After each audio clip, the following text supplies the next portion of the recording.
ప్రభునందు ప్రియమైన శ్రోతలకు వందనములు. ఈ పోడ్కాస్ట్ కార్యక్రమం నాకు స్వాగతం. మీ అందరి కొరకు ఈ కార్యక్రమమును ప్రసారం చేయుచున్నాం. విని దైవాశీస్సులు పొందుకోగలరు. ప్రభునందు ప్రియమైన శ్రోతలందరికీ శుభోదయం. ఈరోజు ధ్యానాంశము సేవలో వినయం, హ్యూమిలిటీ ఇన్ సర్వీస్. ఈరోజు అపొస్తలుడైన పౌలు రోమీయులకు వ్రాసిన పత్రిక 12వ అధ్యాయం 3వ వచనం ద్వారా మనకు ఒక మంచి మార్గాన్ని చూపిస్తున్నాడు. తన్ను తాను ఎంచుకొనదగిన దానికంటే ఎక్కువగా ఎంచుకొనక, దేవుడు ఒక్కొక్కరికి విభజించి ఇచ్చిన విశ్వాస పరిమాణ ప్రకారం తాను స్వస్థ బుద్ధి గలవాడగుటకై తగిన రీతిగా తన్ను ఎంచుకొనవలనని నాకు అనుగ్రహింపబడిన కృపను బట్టి మీలోనున్న ప్రతి వానితోనూ చెప్పుచున్నాను. పౌలు ఈ వాక్యంలో సేవలో వినయాన్ని గురించి మాట్లాడుతున్నాడు. క్రీస్తు శరీరం అనే సంఘంలో మనమందరం సేవ చేయడానికి పిలువబడ్డాం. అయితే గర్వం, అహంకారంలో పడకుండా ఎలా సేవ చేయాలో తెలుసుకుందాం. మొదటగా సేవలో వినయం చూపించడం. లేఖన వాక్యంలో పౌలు చెప్పిన మాటలను గమనిద్దాం. నాకు అనుగ్రహింపబడిన కృపచేత అని పౌలు అంటున్నాడు.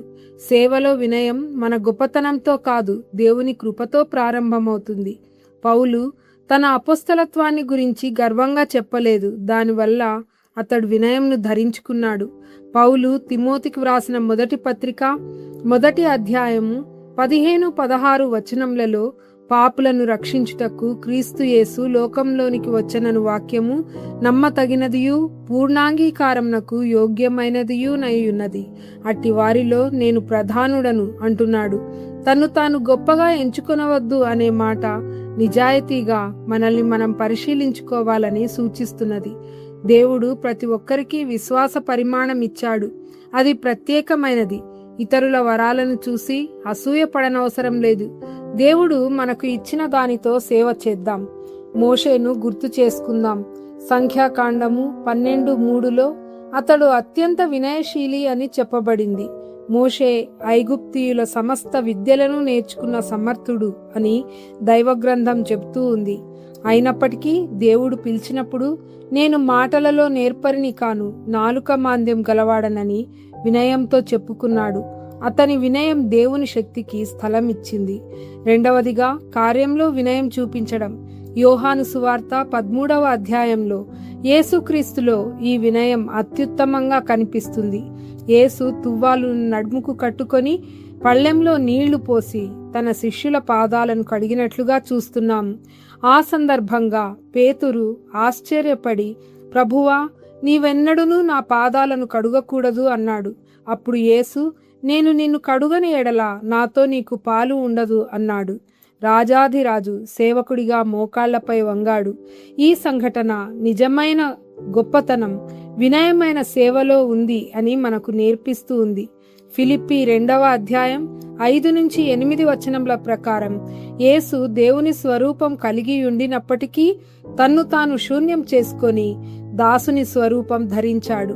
శిలువ మరణం పొందినంతగా విధేయత చూపిన వాడై తన్ను తాను తగ్గించుకున్నాడు. క్రీస్తు యేసునకు కలిగిన ఈ మనస్సును మీరును కలిగి ఉండుడి అని వాక్యం బోధిస్తూ ఉంది. అపొస్తలుల కార్యములు 6వ అధ్యాయంలో సంఘంలో సమస్య వచ్చినప్పుడు అపొస్తలులు వినయంగా బాధ్యతలను పంచుకున్నారు.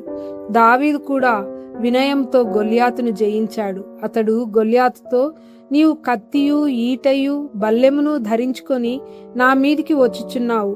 అయితే నేను యెహోవా నామంలో వచ్చుచున్నాను, యుద్ధం యెహోవాదే అని ప్రకటించి మరీ గొల్యాతును అంతమొందించాడు. మూడవదిగా వినయమును మన జీవితంలో అన్వయం చేసుకోవడం. రోమా 12వ అధ్యాయంలో పౌలు మనకు వేరువేరు కృపావరములు ఉన్నవి, వాటిని శుద్ధ మనస్సుతో, జాగ్రత్తతో, సంతోషంతో, వినయంతో ఉపయోగిద్దాం అంటున్నాడు. ప్రభు దృష్టికి మిమ్మును మీరు తగ్గించుకొనుడి, అప్పుడు ఆయన మిమ్మును హెచ్చించును అని దైవవాక్యం చెప్తోంది. ప్రియమైన సహోదరి సహోదరులారా, ఈరోజు మనం రోమా 12వ అధ్యాయం 3వ వచనం నందలి పిలుపును ఆలకించుదాం. వినయంతో సేవ చేద్దాం. మనం సేవలో మన ప్రభువైన యేసుక్రీస్తును అనుసరిద్దాం. ప్రార్థన చేసుకుందాం. పరలోక తండ్రి, మా గర్వాన్ని తొలగించి వినయంతో సేవ చేయుటకు నీ కృపను మాలో నింపుము. మా సంఘము నీ మహిమకై వినయంగా సేవ చేసే శరీరంగా ఉండనిమ్ము. యేసునామంలో ప్రార్థిస్తున్నాము తండ్రి, ఆమెన్.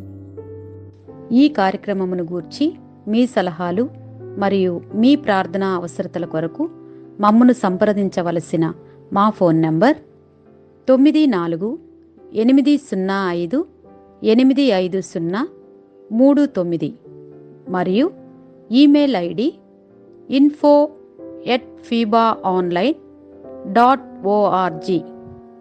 మా ఫోన్ నంబర్ మరొకసారి 9480585039. Email ID info@fibaonline.org.